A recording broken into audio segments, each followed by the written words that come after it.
that brings us to another question. Question number 10. Can we thus put our faith in the rich and famous and the mighty men of power, and can the world save us? Never. Never, right? Between the two, a great gulf is fixed, right? That's it. So I cannot put my faith in what the rich ikibazo and cya famous cumi are telling me. mbese twashyira ukwizera kwacu mu bakire n'abakomeye n'ibyamamare mbese isi yadukiza oya rwose ntibishoboka hagati ya byombi harimo umworero ukomeye rero ntabwo nashyira kwizera kwanjye mu by'abakire n'abakomeye n'ibyamamare bari kumbwira bari mu matsinda y'ibanga bari gukoreshwa n'imbaraga zikomeye kugira ngo bashukashuke intekerezo bakoresha amatsinda aririmba y'urubyiruko maze bayambika amakositime nibyo bintu bakoresheje itsinda rya Beatles igihe Beatles yatangiraga bambaraga udukoti twabo duto ndetse n'udukaruvati twabo duto tw'umukara ariko nyuma yaho abantu bamaze kumenyera iyi myenda y'ibitangaza myiza se badukana indi modeli yiswe Sgt Pepper badukana n'imisengere y'Iburasirazuba ndetse n'ibiyobyabwenge ndetse n'ibindi byose bigendana nabyo uko niko bitangira nta kintu gishya munsi y'izuba sinshobora kumvira abakire ndetse n'ibyamamare kereka baramutse bageze aho bemera ko ijambo ry'Imana ari ukuri maze bakitandukanya n'ayo matsinda ariko muri icyo gihe nawe ntiyaba akivugira hariya nibyo noneho ya video twerekanye mbere yari umwe mu bakire ndetse n'ibyamamare wabavuyemo maze aza kuvuga ati ubuzima bwanjye buri mu kaga kuko ari gushaka kuburira inyokomuntu kuko yavumbuye icyiza kurushaho mu ijambo ry'Imana yego yari umwe muri aya matsinda maze aza kuyasohokamo kuko yabonye ko ibyo atari byo biratangaje kubona abambwira yuko ntagomba kuvuga kuri ibi bintu batazi ko nahoze nanjye ndi muri ibi bintu ibyo ni ibintu bitumvikana cyane kuri njyewe uburyo batabona ibi bintu bakavuga yuko bitabaho Ibyahishwe 6:15 hagira hati abami bo mu isi n'abatware bakomeye n'abatware b'ingabo n'abatunzi n'ab'ububasha n'imbata zose n'ab'umudendezo bose bihisha mu mavumo no mu bitare byo ku misozi uyu ni umurongo utangaje sibyo mu abami bo mu isi abatware bakomeye n'abatware b'ingabo ndetse n'imbata ndetse n'ab'umudendezo mu yandi magambo ni abagize inyokomuntu yose yego muri abo harimo n'abafirimasoni bose bazihisha Ibyahishwe 19:18 hagira hati murya intumbi z'abami n'iz'abatware b'ingabo n'iz'ab'ubushobozi n'iz'amafarashi n'iz'abahekwa nayo n'iz'abantu bose ab'umudendezo n'ab'imbata aboroheje n'abakomeye Martin imbaga nyamwinshi utitaye ku mbaraga yaba ibari inyuma iyo ari yo yose ntabwo bari mu mwanya mwiza ku birebana n'isano yabo ndetse n'ijambo ry'Imana ndetse no guhamya kwa Yesu uko niko bimeze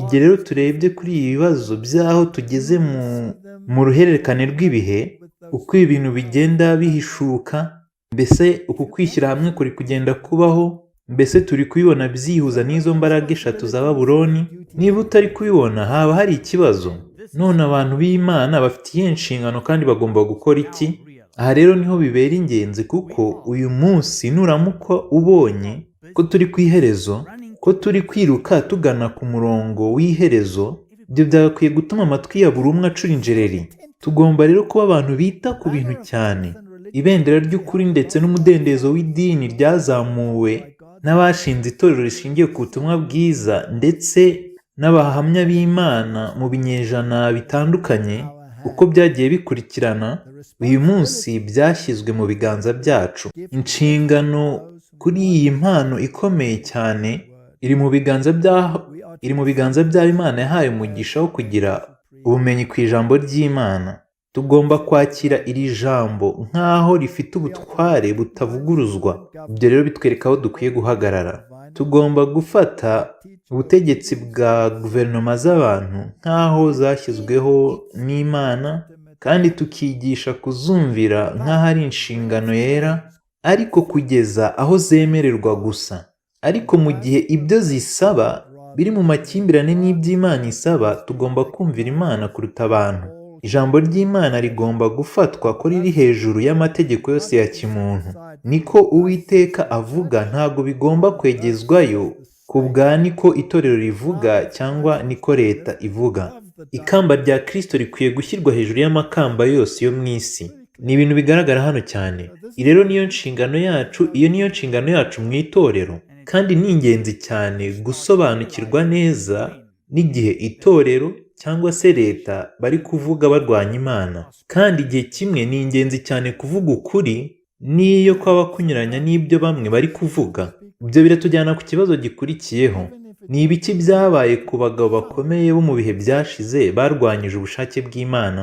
Kandi ni ibiki bizaba ku bazarwanya ukuri kw'Imana mu bihe biheruka?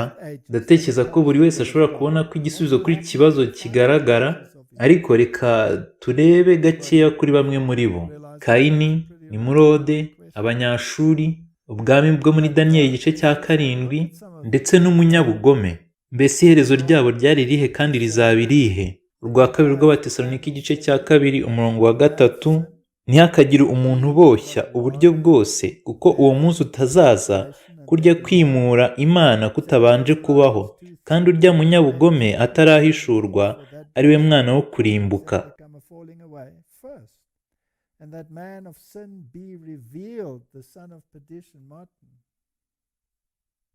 Martin, mbese twaba twarasubiye inyuma ku bigendanye no guhishura ibyo bari gukora?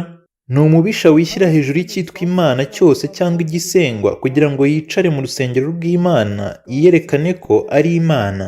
Naho se mu Byahishuwe 19:20 ho hagira hate, iyo nyamaswa ifatwa mpiri na wa muhanuzi w'ibinyoma wakoreraga ibimenyetso imbere yayo akabiyobesha abashyizweho ikimenyetso cya nyamaswa n'abaramya igishushanyo cyayo, nawe afatanwa nayo, bombi bajugunywa mu nyanja yaka umuriro n'amazuku ari bazima. Iki ni ikintu gikomeye cyane cyane rwose. Twatangiranye n'ikizaba ingaruka, urupfu, kandi hano biravuzwe, urupfu rw'iteka ryose. Bityo rero ntabwo nshobora no gutinyuka kwihuza n'aba bantu. Ahari byatuma ngira amahoro hano ku isi, ariko naba mbuze ubugingo bw'iteka. Reka rero tubaze n'ibindi bibazo bigiye bitandukanye. Twakomeje kwibaza ibibazo byinshi muri ibi biganiro, ariko nanone reka twongeremo ibibazo muri ibi bibazo. There are so many questions, we've been asking them all through this presentation. But let's just put some questions within this question. We're dealing with the kings of the world and hano turi kuvuga ku bami bo mu isi ndetse n'abantu bakomeye n'abategetsi ndetse n'ubwami. Reka mbaze iki kibazo: mbese hariho abami beza muri Isiraheli, ubwami bw'amajyaruguru? Oya, Bibiliya nta n'umwe yigeze ivuga. Ibyo ni ibintu bibabaje cyane. Nta n'umwe. Mbese hariho abami beza mu bwami bwa Yuda? Yego, hariho abami b'indahemuka ku Mana. None se nibo bari benshi cyangwa nibo bari bake? Birababaje ko aribo bari bake. Mbese hariho abami beza bahindutse abami babi nyuma? Mbese hariho abami babi bahindutse abami beza nyuma? Yego cyane, biranejeje ko byabayeho. Rero uru ni urugamba hagati y'icyiza n'ikibi. Mbese hariho abami beza bahindutse abami babi maze bakaza kongera guhinduka abami beza nyuma nanone? Yego rwose byabayeho. Salomo, yego rwose kuri Salomo. Ibi rero biratangaje cyane kuko dushobora kubyigiraho ibintu byinshi bitandukanye, kuko tubwirwa yuko turi gusubiramo amateka y'Abisiraheli. Yego, noneho ubu ngubu ugaruye ibintu ku itorero. Yego rwose ibintu mbigaruye ku itorero. Reka noneho tubaze ikindi kibazo rero, mu buryo bwa rusange. Mbese aba bami benshi muri bo baganaga mu kubaha Imana cyangwa baganaga mu buhakanyi? Birababaje kubona ko bajyaga mu buhakanyi. Umubare munini w'abami baganaga mu buhakanyi, ariko nanone kandi bari abami ba Isiraheli. Mbese si byo? Yego rwose. Igitabo cya kabiri cy'ibyo ku ngoma 36:16 aravuga ngo, ariko bagashinyagurira intumwa z'Imana, bagasuzugura amagambo yayo, bagaseka abahanuzi bayo, kugeza ubwo Uwiteka yarakariye abantu be uburakari ntibabona uko babukira. Ibi niba ari byo bishushanyo bigomba kubaho, turabona ko ari igishushanyo kibabaje. Rwa kabiri rwa Timoteyo 3:13 haravuga ngo, kandi abantu babi n'abiyita uko batari bazarushaho kuba babi, bayobya bakayobywa. Nta muntu wari ukwiriye kuyobywa, kuko dufite Bibiliya n'umwuka w'ubuhanuzi. Twarabibwiye mbere uburyo tugomba kwitondera ibintu kugira ngo tutazayobywa. It has been foretold on how to look out to not being deceived. Okay. Okay, that brings us to another question. Is the history of redemption? Ibyo biratujyana ku kibazo gikurikiyeho. Mbese birashoboka ko twabona amateka yo gucungurwa yanditswe mu buzima bw'abami batatu ba mbere b'Abisiraheli? Mbese twabonamo igishushanyo aho ngaho? Mbese byashoboka ko umwami Sawuli yerekana kugwa, umwami Dawidi akerekana Mesiya n'umugambi wo gucungura, ndetse umwami Salomo agashushanya itorero? Aha turi kubikurura cyane, ariko natekereje ko byaba ikintu gitangaje tugize icyo dutekereza ku iyi ngingo. Ibi biramutse bihuza neza n'ijambo ry'Imana ndetse n'umwuka w'abahanuzi, twaba turi mu nzira nziza. Reka turebe ikizi inkuru rero zadushushanyiriza. Sawuli niwe ujya mu buhakanyi bweruye, akagera aho ajya no gushaka umushitsikazi wo muri Endori. Umwami Dawidi we yagize amakosa ndetse menshi, ariko ahagarariye nanone Mesiya, kandi umugambi wo gucungura inyokomuntu ugashushanyizwa neza muri we waguye ndetse akongera kuzamurwa nanone ku bw'ubuntu bw'Imana. Naho umwami Salomo ashobora gushushanya itorero. Reka dusome mu rwa kabiri rwa Samweli igice cya 5:4. Kandi Dawidi yimye amaze imyaka 30 avutse, amara imyaka 40 ari ku ngoma. Dawidi yari afite imyaka 30 igihe yatangiye, kandi hariho ibigereranyo byinshi ahangaha, ibigereranyo twagereranya n'ibya Mesiya. Kandi na Yesu nawe yatangiye umurimo we igihe yari afite imyaka 30. Mu gitabo cya mbere cy'Abami 11:42 haravuga ngo, nuko igihe cyose Salomo yamaze i Yerusalemu ategeka Abisirayeli bose cyari imyaka 40. Tugereranyije rero Salomo n'itorero, Salomo yubatse urusengero kandi arongera arwanduza, maze nyuma aza kongera gutangaza inshingano y'umuntu, ariyo nshingano inashushanya ubutumwa buheruka bw'itorero ku nyokomuntu, kuko yaje kuvuga ati, iyi niyo ndunduro y'ijambo, byose byarumviswe, wubahe Imana kandi ukomeze amategeko yayo, kuko ibyo ari byo bikwiriye umuntu wese. Umubwiriza igice cya 12:13. Nguko rero uko byose byagenze. Yatangiye ari umwami mwiza, maze kandi yubaka urusengero. Yesu nawe yaravuze ati, nzubaka uru rusengero, kandi urusengero ni rwo mubiri we, kandi umubiri we ni ryo torero. Maze nyuma arangije yongera kwanduza urusengero. Maze nyuma yaho aza kongera kuvuga ko inshingano yacu ari ukumvira amategeko ndetse n'ibihamya. Ni ukuvuga ngo yongeye gusubiza ibintu mu buryo. Tujye ku kibazo gikurikiyeho. Mbese imyizerere ya gifrimasoni yaba ishingira ku wuhe mugabane w'ubwami bwa Salomo? Ni ku mugabane y'umwami mwiza cyangwa ku mugabane w'umwami mubi? Bigomba kuba ari ku mugabane w'umwami mubi, kuko biragaragara ko ari ishyirahamwe rigamije ikibi. Salomoni yashyize ikigirwamana cya Kemoshi mu rusengero, cyatambirwaga ibitambo by'abantu. Icyo kigirwamana ntago turi bujye kubireba mu buryo burambuye hano. Rero mureke turebe gatoya cyane muri zimwe mu nyandiko z'abafrimason. Ibyanditswe na Manly Palmer Hall, umufrimason wo mu rwego rwa 33. Amagambo yanditse mu gitabo cye imfunguzo zabuze za Freemason kuri paje ya 63. Hano bari kuvuga ku ijambo Solomon. Hano ni ijambo rigabanyijemo ibice bitatu, Sol, Om na On. Hano arandika ngo, uwe wo mu masoni w'ukuri abona mu by'ukuri ko urusengero rwa Salomo ari urusengero rw'umuntu w'izuba, Sol, Om, On, umwami w'isanzure. Uwo rero ni Lusuferi bavuga, cyangwa ikigirwamana cy'izuba. Nanone ni mu gitabo cyitwa Umutuku n'Inyamaswa cyanditswe na Yohani Daniel, haravuga ngo izina Sol, Om, On nk'uko tubizi ni izina rikomatanyije ry'Imana eshatu z'izuba mu myizerere ya Kiromani, y'Abahinde ndetse n'Abanyegiputa. Bakomora imigenzo yabo ku mugabane w'ubwami bwa Salomo ugendanye n'iby'ubuhakanyi. Ni ibintu bibabaje cyane. Maze bagera ko bafata Lusuferi nk'aho ari we mwana wo kuri Imana. Ikindi kibazo, ikibazo cya 15, mbese twakwitega ko ari hehe urugamba hagati y'icyiza n'ikibi ruzasibanira cyane. Uretse gato gusubiza maze tubanze tubishyire ahangaha. Yeremiya igice cya 17:9 aravuga ngo umutima w'umuntu urusha ibintu byose gushukana, kandi ufite indwara ntiwizere gukira, ninde ushobora kumenya ukuri? Aha rero nshobora kuvuga yuko urugamba hagati y'icyiza n'ikibi ruhanganira cyane mu mutima wa buri muntu wese wabayeho kuva mu gihe cya Adamu. Yego rwose nibyo, kandi twese niko bitugendekera.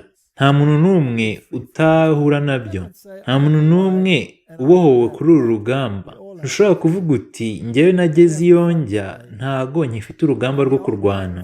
Dufite uru rugamba kandi tugomba kururwana buri munsi, kandi umuntu wa kera, umuntu w'icyaha ari we mubi, agomba gupfa buri munsi. Aha rero dushobora kuvuga yuko urugamba hagati y'icyiza n'ikibi rusibanira mu mutima, sibyo? Ariko ahangaha nanone mu Byahishuwe 12:17 turabona ko ikiyoka cyarakariye umugore kandi cyagiye kikarwanya abo mu rubyaro rwe basigaye bitondera amategeko y'Imana kandi bakagira guhamya nko kwa Yesu Kristo. Iri ni ryo torero. None niba ikiyoka cyararakariye umugore kandi kigashoza intambara kuri uwo mugore, mbese twakwitega ko urugamba nanone rusibanira mu itorero? Yego, niko bikwiye kugenda, ntitwabishidikanyaho rwose. Twabivuze neza mu kiganiro cy'ubushize ko niyo wabona urugamba rusibanira mu itorero, mbese ibyo bituma itorero rihinduka Babuloni? Oya rwose, oya, ibyo siko bimeze rwose. Aha rero tugomba kwizera neza ko ibyo tuvuga ari ukuri kuri iyo ngingo. Reka dusome rero mu ntambara ikomeye yo mu 1888 ku rupapuro rwa 510. Kuva mu minsi ya Adamu kugeza muri iki gihe cyacu, umwanzi ukomeye wacu yakomeje gukoresha imbaraga ze kugira ngo arenganye kandi arimbure. Ubu rero ari kwitegura urugamba ruheruka azagaba ku itorero. Abantu bose rero bashaka gukurikira Yesu bazajya mu rugamba n'iki cyago kitazigera gikumirwa. Uko umukristo akurikiza icyitegererezo cyo mu ijuru, niko azarushaho guhinduka intego y'ibitero bya Satani. Abantu bose bari kurwanira Imana bashaka guhishura ubushukanyi bw'umubi kandi bakereka abantu Yesu, bazaba bashobora kwifatanya mu buhamya bwa Pawulo aho avuga ibyo gukorera ndetse no kuvugira Imana aciye bugufi mu ntekerezo, anyura mu marira menshi ndetse n'ibigeragezo bikomeye. Rero mu itorero ushobora kwitega kurwanywa cyane igihe ushaka guhishura ubushukanyi bw'umubi. Icyo gihe rero uzitege intambara. Aya ni amagambo akomeye cyane, yego, kandi ni amagambo y'ukuri. Yego rwose niko bimeze, ni amagambo y'ukuri. Ibyo rero tujyana ku kibazo gikurikiyeho. Mbese itorero ryaguye ryigeze rirenganya abantu b'Imana mu bihe bitandukanye? Ese ibi twabyigiraho iki? Kuvuga itorero hano ryahakanye, turi kuvuga itorero ryo mu bihe by'umwijima binyuze mu butegetsi bw'inyamaswa. Mbese baba bararenganyije abantu b'Imana?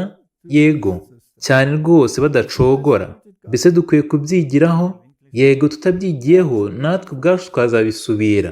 Ibintu uvuze birababaje cyane. Mu mateka nuko byagenze. Ibi rero tugiye gusoma birava mu mateka yo kuzamuka ndetse n'ingaruka z'umwuka wo kwitekerereza mu Burayi, muri volume ya 2 y'icyo gitabo ku rupapuro rwa 32. Kuba itorero ry'i Roma ryaramennye amaraso y'inzirakarengane menshi kurusha ikindi kigo icyo ari cyo cyose cyigeze kibaho mu mateka ya muntu, ntago byashidikanywaho n'umuprotestanti waba usobanukiwe neza n'amateka y'isi. Inzibutso z'akarengane karyo ubu ngubu biragaragara ko ari nkeya, ku buryo bigoye kwiyumvisha umubare w'abantu byishe, kandi birizewe neza ko nta mbaraga z'intekerezo zishobora kuvuga neza imibabaro banyuzemo. Ayo ni amateka. Iryo torero ryarenganyije abantu ndetse rihamwa n'amaraso ya za miliyoni nyinshi y'abantu b'Imana. Ibyo ntago bishidikanywaho. Aha turahabona amagambo nayo ushobora kubona ku rubuga rwa inyandiko za Ellen White. Amagambo ari hano nayo mu gitabo Ibihamya byo kwizera cyanditswe na Christian Edwardson. imbaraga zirenganya. Agahembe gato kagombaga kurenganya abera bisumba byose. Daniyeli 7:25. Ibyo byashaka kuvuga ko bazabarenganya kugeza ubwo bazaneshwa. Mbese ubupapa bwaba bwarujuje iki gice cy'ubuhanuzi. Kugira ngo tutabeshyera abagatulika, turaza gusoma mu nyandiko zidashidikanywaho zabo. Kandi kuva bararenganyaga abantu kubwo kwitekerereza cyangwa se icyo bo bitaga ubuhakanyi, tugomba kubareka bakisobanura ubwabo icyo bita ubuhakanyi. Mu nkoranyamagambo nshyashya ya kigatolika yashyizwe hanze na Universal Knowledge Foundation, ikigo cya Kiliziya Gatolika i New York mu 1929, turasoma ngo ubuhakanyi cyangwa se heresi bisobanuye kwifatira umwanzuro w'icyo umuntu agomba kwizera ndetse no gushyira mu bikorwa. Dukurikije rero ubwo busobanuro, tubona ko umuntu wese utazemera kuba impumyi maze ngo yihe ubutware bw'ubupapa, ahubwo akisomera Bibiliya maze akifatira umwanzuro w'ibyo agomba kwizera, aba ahindutse umuhakanyi heretic. Mbese mu buryo bweruye itorero rya Kiliziya Gatolika ryafatiye uwuhe mwanzuro mbene abo bantu? Ibi tubisanga mu magambo yavuzwe muri Catholic Encyclopedia mu magambo akurikira. Mu nyandiko y'ubupapa yitwa Ad Extirpanda, Papa Innocent wa kane yavuze aya magambo: abantu bose bahamijwe ubuhakanyi igihe bazaba bamaze guhabwa imbaraga za leta, bikozwe n'abasenyeri cyangwa se ababahagarariye cyangwa se abagenza ibyaha, ushyira mu ngiro imyanzuro y'urukiko wo mu mujyi agomba kubafata bose, maze mu minsi 5 gusa akaba yamaze gushyira mu ngiro ibyo amategeko yategetse ko bagomba gukorerwa. Kandi nta muntu ukwiye gushidikanya icyo amategeko yagenaga, kuko amagambo yategekaga gutwikwa kw'abo bahakanyi yashyizwe mu mategeko y'abapapa, maze hano barayavuga uko yabaga yanditse. Rero barabyihamiriza ko bakoze akarengane ubwabo. Iyi nyandiko ya papa yavuzwe hejuru iyo yagumyeho ariyo nyandiko shingiro y'uko bakoraga bagenza ibyaha, yaje kuvugururwa kandi ikagenda yongera gutsindagirwa n'abapapa benshi batandukanye nka Alexander wa kane, Clement wa kane, Nicolas wa kane, Boniface wa munani ndetse n'abandi. Ubutegetsi bwa leta rero bwakoranaga n'abapapa kugira ngo nabwo budacibwa, kugira ngo bushyire mu ngiro ibyo bihano byabaga byategetswe, byaciragaho iteka abo bitaga abahakanyi. Kandi tugomba kumenya yuko gucibwa ukwabyo kutari ikintu cyoroshye. Iyo umuntu waciwe atikuraga muri uko gucibwa mu gihe cy'umwaka, yafatwaga mu buryo bw'amategeko nk'aho nawe yahindutse umuhakanyi, kandi agahabwa ibihano byahabwaga abahakanyi. Rero ntabwo bagucaga mu itorero gusa, ahubwo byageraga bakanakwica. Iyi nkoranyamagambo yashyizwe hanze mu 1910 kandi ihabwa uburenganzira n'ubutegetsi bwa Kiliziya Gatolika ndetse barayemera. Ibyo rero bitwereka ko na n'uyu munsi itorero ry'i Roma ricyemera akarengane. Ntabwo rero bashobora kwitandukanya n'amateka yabo. Reka rero dukomeze tugenda twegera hafi ikibazo cya 17. Mbese itorero ryayobye ryo mu bihe by'umwijima niryo ryarenganyije abana b'Imana gusa, cyangwa n'abantu b'Imana nabo barenganyije abantu b'Imana mu gihe cya kera? Mbese amatorero ya giprotestanti nayo yarenganyije abana b'Imana? Mbese ni Roma gusa yarenganyije? Abantu b'Imana bo mu isezerano rya kera barenganyije abandi bantu b'Imana? Yego. Se ntibitangaje ko mu gihe cya Ahabu wari warashyingiranywe na Yezebeli, kandi Yezebeli akaba ashushanya itorero ryo mu gihe cy'imyaka y'umwijima? Mbese ntiyarenganije abantu b'Imana? Akuze igitangaje muri iyo nkuru ni uko no mu gihe hari kubaho ako karengane, hari hariho abayobozi muri ubwo bwami bahishe abahanuzi b'Imana, ababwirizaga Imana mu matsinda y'abantu 50 mu mavumo, kandi bakabagaburira mu byavaga ibwami. Bityo rero abantu b'Imana bagumaga kubeshwaho n'ubukungu buturuka ibwami, ibyo twagereranya n'itorero mu yandi magambo. Iki rero ni ikintu cy'ingenzi cyane ko tugitsindagiraho rwose. Mu gihe hari hariho uyu muyobozi wo hejuru wahakanye, abandi bo hasi basigaye muri iryo torero nk'uko twabyise baracyabona ubufasha. Ntabwo nzi kure twageza dukomeza icyo kigereranyo, ariko ni ikintu gitangaje. Aha rero dushobora kwemeza neza yuko atari itorero ryo mu bihe by'umwijima gusa ryarenganije abantu b'Imana. Itorero ry'Imana ryarenganije abantu b'Imana ubwaryo, kandi n'itorero ry'Abaprotesitanti naryo ryarenganije abana b'Imana. Reka twumve icyo Imana ibitekerezaho. Zekariya igice cya 7:9 no gukomeza. Uwiteka Nyiringabo yaravuze ati, nimuce imanza zitabera, kandi ati, umuntu wese agirire mugenzi we imbabazi n'impuhwe, kandi mwe kurenganya abapfakazi n'imfubyi n'abanyamahanga n'abatindi, ntimukagambanirane mu mitima yanyu. Ariko banga kumva, bantera umugongo, bakipfuka mu matwi ngo batumva, ndetse binangiye imitima imera nk'ubutare ngo batumva amategeko n'amagambo Uwiteka Nyiringabo yatumishije umwuka we ayavugira mu bahanuzi ba kera. Nicyo cyatumye uburakari bwinshi buturuka ku Uwiteka Nyiringabo. Urabona ahangaha rero ko dufite ikibazo kimwe. Bimye amatwi yabo kugira ngo atumve amategeko ndetse n'andi magambo, mu yandi magambo n'ibihamya hamwe n'amategeko. Maze ko yaranguriye bakanga kumva, niko bizaba. Bazarangurura nange kumva, niko Uwiteka Nyiringabo avuga. Mbese uzahagarara hagati y'ibitekerezo bibiri kugeza ryari? Ni mu bihamya by'itorero volume ya 3. Niba Uwiteka ari we Mana, mukurikire, kandi niba Bali ari we Mana, mukurikire. Maze abantu ntibagira ijambo na rimwe basubiza. Nta n'umwe muri icyo gikundi cyose cyari kiri aho watinyutse kuvugira ijambo rimwe arivugira Imana ngo yerekane ubudahemuka bwe kuri Yehova. Mbese byaba byaragenze gute kugira ngo ibintu bigere ahangaha? Kuko iki ni igishushanyo cy'ibigomba kubaho, cy'uburyo abahanuzi ba Bali ndetse n'abahanuzi ba Ashtoreti bari bari mu itorero bagomba kugera ku iherezo ryabo. Kandi ni ikintu cy'ingenzi ko ubutumwa bwa Eliya bugomba kugenda n'ibi bintu. Ibihamya by'itorero volume ya 3. Mbega kuyobywa biteye ubwoba ndetse n'ubuhumyi buteye ubwoba, bimeze nk'igicu cya rukokoma cy'umukara cyari gitwikiriye Isiraheli. Ubu buhumyi ndetse n'ubuhakanyi ntabwo byabaguye hejuru muri ako kanya. Byari byarabajeho ni ruto, kuko batari baritaye ku magambo yo kubacyaha ndetse no kubaburira Uwiteka yari yarabohereje kubw'ubwibone bwabo ndetse n'ibyaha byabo.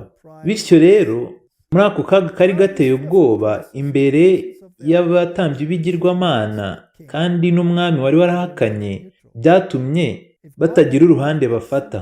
Niba hari icyaha Imana yanga kuruta ikindi mu byaha bihama abantu b'Imana, ni ukutagira icyo ukora mu gihe byihutirwaga kugira icyo ukora. Kutagira icyo witaho ndetse n'uruhande ufata mu gihe iby'iyobokamana bigeramiwe, bifatwa n'Imana nk'icyaha gikomeye cyane, kandi gihwanye n'uburyo bubi bwo kwanga Imana bushoboka. Bityo rero ntabwo twakomeza kutagira uruhande dufata, tugomba kugira uruhande dufata. Kandi nanone ntabwo tugomba guceceka. Ugomba kuba mu ruhande rwa Bali cyangwa se ukaba hamwe n'abantu b'Imana. Kandi ibi byavugwaga ku itorero ry'Imana. Yego rwose. Reka turebe bimwe mu byanditse mu mateka maze twizere neza ko ibyo tuvuga ari byo ku bigendanye n'iby'akarengane. Ibi biraturuka ku rubuga rwa courses.lumenlearning.com. Abagatulika ndetse n'abaprotesitanti bose barenganije abanyanabaptist hifashishijwe iyicarubozo ndetse no kwica abantu mu kugerageza guca imbaraga gukura kw'abo bantu. Abaprotesitanti munsi ya Zwingli nibo babaye aba mbere mu kurenganya abanabaptist. Felix Mans niwe wabaye wa mbere warenganijwe muri bo mu 1527. Mu kwa gatanu ku itariki 20/1527 abayobozi b'abagatulika bishe Michael Sattler. Umwami Ferdinand yavuze ko kubaroha ari byo yitaga umubatizo wa gatatu ari wo muti mwiza wo gukuraho abanabaptist. Mbese turabona ko abami b'isi ndetse n'itorero barenganije, yego, yaba ab'abaprotesitanti ndetse n'abagatulika. Ubwami bwa Tudor ndetse n'abami b'abaprotesitanti nka Edward wa gatandatu wo mu Bwongereza ndetse na Elizabeth wa mbere nawe wo mu Bwongereza barenganije abanyanabaptist kuko bafatwaga nk'abantu baheze inguni cyane, bityo bagafatwa nk'aho ari akaga ku itorero ndetse no gusugira rigasagamba kwaryo. Mu kurenganya abanyanabaptist, hifashishijwe amategeko ya kera ya Theodosius wa mbere na Justinian wa mbere yari yaratanzwe agamije kurwanya abadonatisite. Yemezaga igihano cy'urupfu ku muntu wese wakoraga icyitwa kubatizwa bwa kabiri. Igitabo cyitwa Martyr's Mirror cyanditswe na Tillman kivuga ibyo kurenganywa ndetse no kwica kw'ibihumbi byinshi by'abanyanabaptiste mu bice byinshi by'Uburayi kuva mu mwaka w'1525 kugeza mu 1660. Akarengane kakomeje kubaho mu Burayi niko katumye habaho kwimuka kunini cyane abantu bajya muri Amerika y'Amajyaruguru ari bo bakomoka mu ba Amish, abahuterite ndetse n'abamenonite.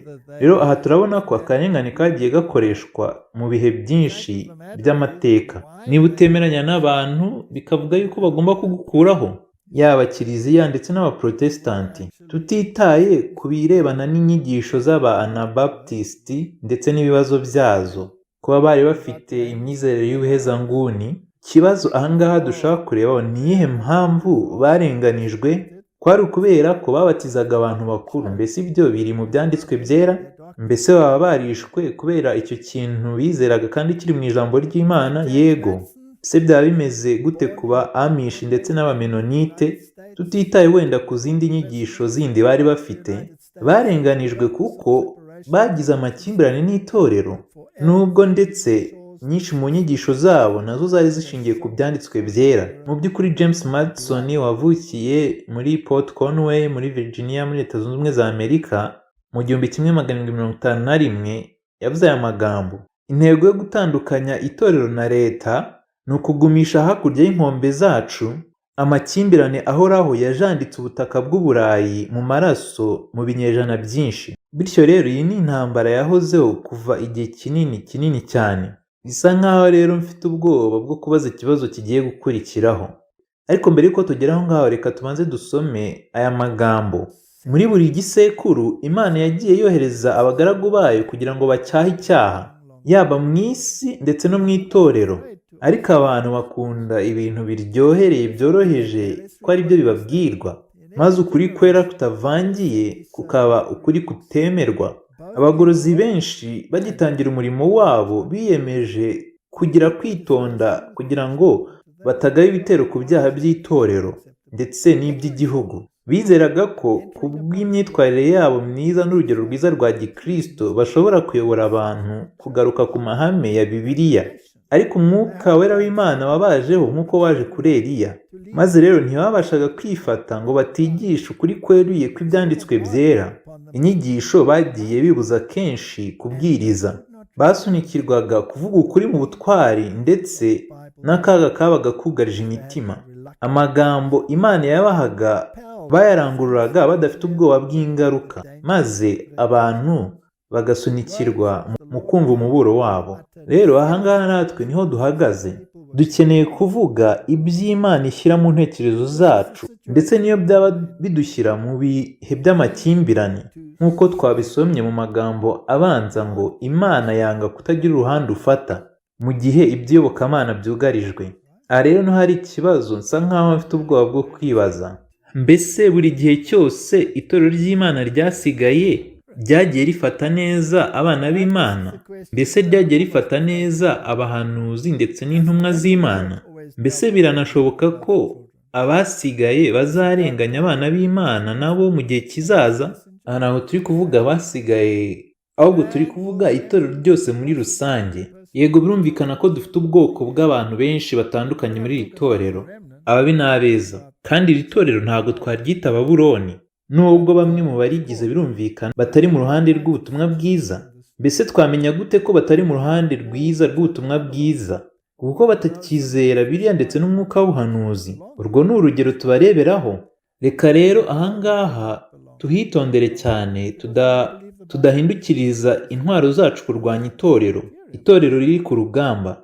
Ariko ukuri ni uko buri gihe batigeze bafata abana b'Imana neza kimwe n'abahanuzi b'Imana. Ibi ni ingenzi cyane. Turashaka kuzamura itorero, kuko iri torero ni itorero rigomba kujyana ubutumwa mu isi, kuko iri ni itorero rya nyuma cyane rwose, kandi ubu ni ubutumwa buheruka bwo kuburira, kandi ni imboni y'ijisho ry'Uwiteka. Bityo rero niba hari ikintu gikenewe gukorwa kugira ngo iri torero rikanguke, cyagakwiye kuvugwa. Reka rero tugire ibyo twibaza hano. Mbese itorero, ibyo bishatse kuvuga ngo abizera bo mu itorero ndetse n'abayobozi bo mu itorero, mbese bafashe gute James White? Musome ibihamya by'itorero umugabane wa mbere. Bamufashe nk'uko itorero rya mbere ryafataga Pawulo maze bimwohereza mu gituro mbere y'igihe. Mbese baba barafashe gute Ellen White? Hari n'igihe bamwohereje muri Australia bamwikiza, kandi bandika ibintu biteye ubwoba babimwandikaho, maze ahura n'ubukonje buteye ubwoba ku buryo yahangayitse cyane ndetse akagira agahinda ku buryo ikaramu ye itashoboraga kwandika umubabaro we. Bityo rero igihe Ellen White na James White babwirizaga ku itorero, cyane cyane ku birebana n'amakosa yaryo, abantu buri gihe ntabwo babyakiraga neza. Mbese baba barafashe gute Hannah More? Inkuru ye irababaje cyane ku buryo byabaye ngombwa ko apfa atandukanijwe n'abo yifuzaga kubana nabo. Amabaruwa menshi yaranditswe ndetse yandikwa n'abapasiteri bo mu yandi matorero. Birabaje cyane uko abantu bafashe Hannah More. Mbese baba barafashe gute Jones na Wagner? Ntabwo babakiriye neza. Bityo rero igihe umuntu ahagurutse kandi akavuga ukuri nka Ellen White cyangwa James White, byatumaga bahura n'uburakari. Sena Jones na Wagner nabo bageze aho bacogora. Mbese bafashe gute B.G. Wilkinson? Ntabwo bamufashe bitandukanye n'ibyabo. Iyo usomye ibya B.G. Wilkinson, mbega igitabo cyiza cyane, ndetse n'ikindi gitabo cyitwa Ingeri yacu yemewe ivuganirwa, mu by'ukuri niwe wabaye wa mbere kwandika kuri iyo ngingo, niwe washyizeho urufatiro ndetse atangira ikiganiro kuri iyo ngingo. Kandi biranshimisha cyane ko ikiganiro cyatangiriwe muri iri torero ryasigaye. Mbese ubundi cyari gutangirira he? Imana yakoresheje Ellen White, Imana yakoresheje Jones na Wagner, kandi nizera ko n'Imana yakoresheje B.G. Wilkinson. Ku batabizi, B.G. Wilkinson niwe wanditse avuga ku buryo ingeri y'umwami Yakobo ariyo ifite ubuhinduzi bwizewe, kandi umwuka w'ubuhanuzi ushyigikira ibyo yakoze. Kandi mu by'ukuri ibisubizo ku byo yavugaga byashyizwe hanze ubwo yari amaze gupfa, kandi na n'uyu munsi haracyariho intambara ku byo yanditse. Mbese baba barafashe gute Garrett Hazell? Jyewe ubwanjye nahuye na Garrett Hazell, ndacyabyibuka neza nishimye ko twagiye tukicarana munsi y'igiti kuri koleji yacu yo muri Afurika y'Epfo. Aho twaricaye turaganira, twagiranye ikiganiro cyiza cyane ku buryo yatinzeho kujya muri gahunda ye yakurikiragaho, ariko nyuma yaje kuza mu rugo iwanjye maze turasangira, maze nyuma yaho turakomeza turaganira, maze nza kumva inkuru ibabaje y'uburyo yagiye afatwa kenshi n'uwo bakoranaga wari umwegereye wa hafi. Ariko sinzi niba bitabaye ku bwa Garrett Hazell, inyigisho zacu zari kuba zibumbiye hamwe neza mu buryo bwiza nk'uko zimeze. Mbese abantu baba baragiye bafata gute abavugabutumwa ndetse n'abamisiyoneri bita ku bigendanye no kwitungira amagara mazima? Birambabaza cyane kubona rimwe na rimwe uko aba bantu bafatwa. Reka tuvugishe ukuri, bamwe mu babwirizabutumwa ndetse n'abamisiyoneri bita ku by'amagara b'iki gihe, birashoboka ko rimwe na rimwe bashobora kuba batavuga ibintu nk'uko bikwiriye koko, ariko kenshi baba bashyize ku gitambo kumererwa neza imiryango, bakamara igihe kinini batari iwabo, bakaryama kuri za sima rimwe na rimwe, ariko babarega kuba ari abantu banyereza amafaranga. Ndetse nanjye barabindeze cyane rwose, nanjye barabindeze mu maso hanjye bandega yuko nanjye nkora ibi bintu ku bw'amafaranga. Ariko ikinyuranye n'icyo, bandeze ibyo ko nkora ibi ngibi ku bw'amafaranga mu gihe nari maze kugurisha imodoka yanjye, maze bigatuma umugore wanjye bimusaba gukoresha amaguru agenda kugira ngo nanjye mbone uko nkomeza uyu murimo. Ariko ibyo nanone nibyo bakoreye Ellen White. Mbese byaba bimeze bite ku bamisiyoneri bita ku buzima, bamara igihe cy'ubuzima bwabo bajyana ubutumwa bw'agakiza binyuze mu mateleviziyo, bashyira ubuzima bwabo mu kaga bajyana imiti ku bantu, kandi bakaba baranafunzweho kugira ngo bajyane ubutumwa bwiza? Biroroha cyane Martin, igihe wicaye mu ntebe mu biro byiza cyane, gutesha agaciro aba bantu. ndetse niyo baba bakora amakosa hano cyangwa hariya, ariko iyo wize imico yabo ukareba n'umwete wabo, ndeba abantu bamwe bita ku magara y'abantu bakora muri ibyo bihe biruhije kugira ngo bazane ubundi buryo bwo kwita ku buzima bushingiye ku buryo bw'umwimerere, ndeba uburyo bafatwa n'uburyo bateshwa agaciro.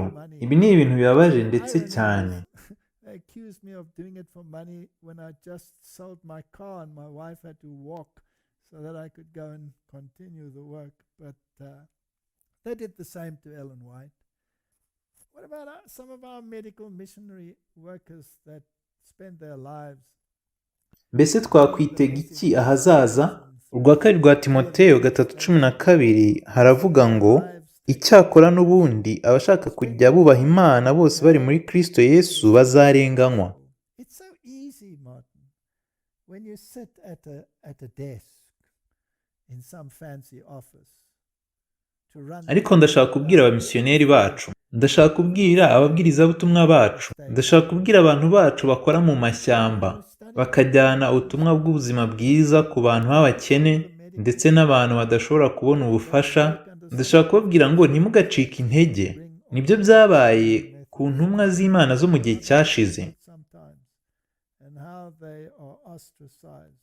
Mbese Eliya yafashwe ate? Nta tandukaniro. Reba uko Ellen White yafashwe, reba uko Hannah More yafashwe, reba uko Jones na Wagner bafashwe, reba uko Wilkinson yafashwe, reba uko Hazel yafashwe. Mbese twakwitega ibiri munsi y'uko bafashwe. Ariko hari n'abandi babashima, kandi hariho nanone benshi bahagarara mu ruhande rw'ukuri ndetse no gukiranuka muri iri torero.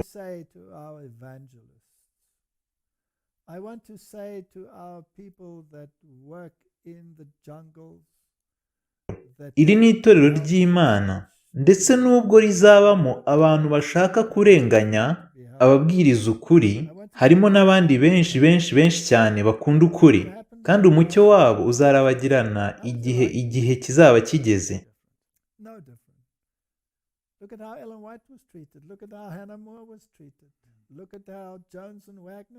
Kandi none tubwirwa mu butumwa bwatoranijwe ko dufite icyo gutinya kinini cy'imbere kuruta icy'inyuma.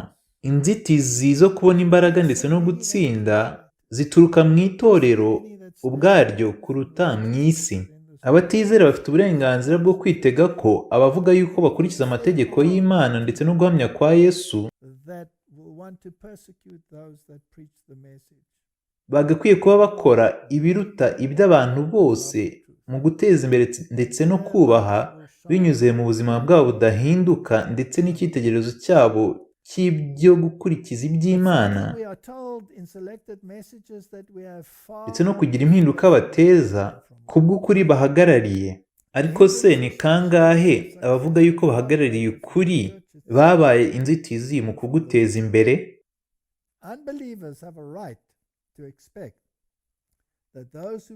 Aha ntabwo ari twebwe turi kuvuga, ahubwo hano ni umwuka w'ubuhanuzi uri kuvuga. Imana ivugira mu mwuka w'ubuhanuzi kugira ngo ibwire itorero ngo mwitonde. Ukutizera kwaragwiriwe, gushidikanya kuraturwa, umwijima urakundwa. Ibi byose bikurura abamarayika b'ikibi kandi bigakingura umuryango kugira ngo Satani agere ku ntego ze.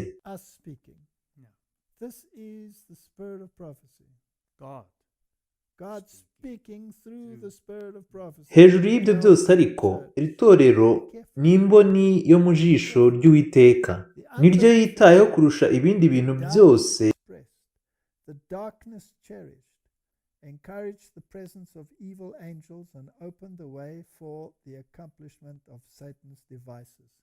Umurimo itorero ryananiwe gukora mu gihe cy'amahoro ndetse no kugubwa neza, rizasabwa kuwukora mu gihe gikomeye cyane, mu bihe byo gucika intege ndetse n'inzitizi nyinshi.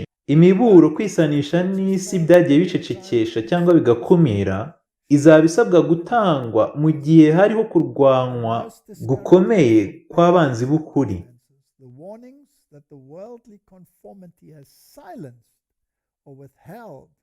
Must be given under the fiercest opposition from the enemies of the faith. Martin, uyu munsi iyo uhagurutse ugatanga ubutumwa bw'abamarayika batatu uhura no kurwanywa gukomeye, atari mu bo hanze y'itorero gusa ahubwo no mu itorero mw'imbere ubwabyo. Kandi muri icyo gihe abakristo b'amajyejuru batagira icyo bakora bagize uruhare mu gutinza umurimo, bazihakana kwizera maze bahagararane n'abanzi bakomeye, abo bakomeje gusa n'abo bishimira igihe kinini. Abo bahakanyi rero bazagaragaza urwango rukomeye cyane, bakore ibishoboka byose mu mbaraga zabo kugira ngo barenganye abari abavandimwe babo kandi bakangurire n'abandi kubagira urwango. Reka rero tubivuge byeruye, abantu ntabwo ari abagize itorero, basa nk'aho bari mu itorero ariko ntabwo ari ab'itorero, kandi nibo bazahinduka abanzi b'ukuri bababwiriza ubutumwa bw'abamarayika batatu. Kandi imbaraga zabo zakomeje kwiyongera ariko bazihakana ukuri. Bazafata uruhande rw'isi, uruhande bamaze igihe kinini basa naho bishimira. Ibi rero bigomba gutera imbaraga abantu bari mu itorero kugira ngo badashaka kuva mu itorero. Yego rwose ntabwo ugomba kuva mu itorero, ubu ngubu nibwo ugomba guhagarara cyane rwose ukamera nk'ushyize supaguru ku ntebe yawe maze ukayicaraho. Bityo rero wiva mu itorero, reka dukore icyo Imana itwitezeho ko tugomba gukora. Reka tuzamure amajwi yacu nk'impanda irangurura. Uyu munsi uri imbere yacu. Abagize itorero bagomba kuzageragezwa umuntu ku giti cye. Bazashyirwa mu mwanya bagomba guhatirwa guhamya ukuri bamenye. Nutabikora ubishaka uzabihatirwa. Benshi bazahamagarwa kugira ngo bavuge mu nama ndetse no mu nkiko z'ubutabera, kandi birashoboka ko bazaba ari bonyine. Ubunararibonye bwagakwiye kubafasha muri icyo gihe cy'ingenzi, ahari bazaba barabwirengagije, maze imitima yabo iremererwe no kwicuza kw'amahirwe birengagije.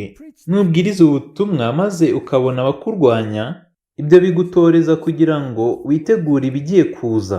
Mu gice cyabanze twavuze kuri izi nzozi aho Ellen White yarose ku mutambagiro w'abagatulika avuga ngo iryo joro narose ndi i Battle Creek. Ntabwo rero turi bwongere kubisoma byose, ariko ukuri ni uko hari hariho iki gitekerezo y'uko hari imyumvire ya kigatolika yari iri mu itorero ifitwe na bamwe, kandi twasomye ko nanone isi idafite uburenganzira bwo gushidikanya ukuri kw'abakristo kubera yuko harimo abakristo badakwiriye mu itorero, ndetse n'abakristo ntibakwiye gucibwa intege bitewe n'uko harimo abavandimwe babo batarabukuri. Maze hano akomeza avuga ibya Simon Magus, ibya Dema ndetse n'ibya Yuda. Ibyo rero ntabwo ari impamvu yo kuva mu itorero. Ikibazo ni iki ngiki: mbese uri uw'itorero cyangwa uri uw'isi? Ibyo nabyo twabirebyeho kandi tubona yuko ab'isi nubwo baba bari mu itorero bashobora guhinduka abanzi bakomeye cyane b'abavandimwe babo, kandi twabonye ko bahinduka inzitizi yo kugira ngo ukomeze kujya mbere. Yego, kandi ko baba ibikoresho byiza byo kugira ngo babajyane mu nkiko. Bityo rero dushobora kwitega yuko no mu itorero mw'imbere habamo kurwanywa k'ubutumwa bwiza. Reka rero turebe ibyitonderwa hano. Matayo 7:1, ntimugacire abandi urubanza mu mitima yanyu kugira ngo namwe mutazarucirwa. Kandi ntimugacire abandi urubanza mu mitima yanyu kugira ngo namwe mutazarucirwa, kandi ntimugatsindishe namwe mutazatsindishwa. Mubabarire abandi namwe muzababarirwa. Luka 6:37, cyangwa Yohana 7:24 ahavuga ngo mwe guca imanza ku bigaragara gusa, ahubwo muca imanza z'ukuri. Hari benshi mu bagize itorero bashobora gutekerezwa yuko baba abanzi b'ukuri, sibyo? Ariko ntabwo nkwiriye guca imanza. Nshobora kudacira urubanza umuntu, ariko nshobora guca imanza ku bikorwa. Bityo rero ntugacire urubanza umuntu, ahubwo ujye ucyaha ikibi. Yesaya 58:1 haravuga ngo shyira ejuru uvuge cyane, we kugerura, rangurura ijwi ryawe nk'ikondera, ubwire ubwoko bwanjye ibicumuro byabwo, ubwire inzu ya Yakobo ibyaha byabo. Kubera ko hari abantu bamwe batekereza yuko nta kintu ugomba kuvuga kuri ibi bintu, bityo rero ntituzi uwo tuba turwana nawe. uru ni urugero nkunda gukoresha. Mbese hano twaba turi kurwana na Aroni cyangwa na Kayafa. Ibyo tugomba kubirekera Imana ubwayo ikabifataho umwanzuro. Kuko ngiye guca imanza nshingiye ku bigaragara, nacira urubanza Aroni waremye ikigirwamana cy'inyana y'izahabu, maze akabwira abantu kubyina iruhande rw'icyo kigirwamana, maze nkavuga nti Kayafa ni umuntu wita ku buzima, ukomeza amategeko, kandi ibyo niko nakomeza kubitekereza kugeza igihe mboneye ko abambye umukiza. Yego rwose uko niko kuri. Mbese birashoboka ko abantu barwanya ubutumwa bw'umuburo kandi bakagendana na rubanda nyamwinshi bitewe n'ubwoba bwo kubura umwanya wabo ndetse no gutinya gusekwa nk'uko byandigendekeye Aroni? Mbese bazagendana n'ibyo rubanda nyamwinshi batekereza ku bw'ubwoba, ku bw'ubuzima bwabo, cyangwa bitewe n'ibyo bemera mu mitima yabo? Ibyo ntabwo mbizi. Mbese birashoboka yuko ari abacengeye itorero cyangwa se barayobejwe? Ibyo reka tuberekere Imana. Ibyahishwe 22:20 aravuga ngo, uhamye ibyo aravuga ati, ye ndaza vuba. Amena, ngwino mwami Yesu. Martin, ibibazo byacu rero byatujyanye mu buryo twumva ubuhanuzi bwacu, kugeza aho twabonye ko tugomba kwitega kurwanywa guturutse mu itorero. Ariko ibyo ntabwo bihindurira itorero Babuloni, kandi iri torero rizakomeza kugeza rigeze mu bwami, kandi inyenyeri z'ukuri zizamurika ndetse cyane igihe umwijima uzarushaho kwiyongera. Reka rero Imana mu buntu bwayo iduhe ubutwari bwo kuvuga igihe bidukwiriye, ndetse n'urukundo rwa kivandimwe rutohera hamwe nk'abavandimwe muri Kristo. Reka rero twe gucira abantu urubanza nk'abantu ubwabo, ariko nanone ukuri reka kuvugwe.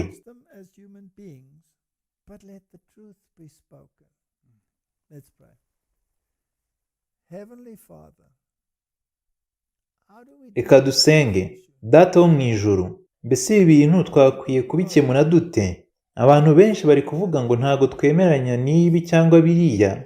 Tubashe kubwiriza ubutumwa bw'abamarayika batatu turi hamwe. Reka tuburire abantu ibirebana n'ikimenyetso cy'inyamaswa.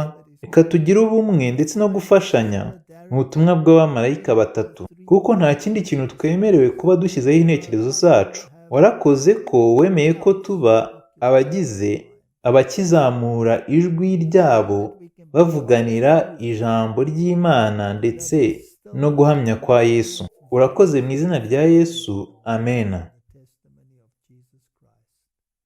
Thank you in Jesus' name. Amen.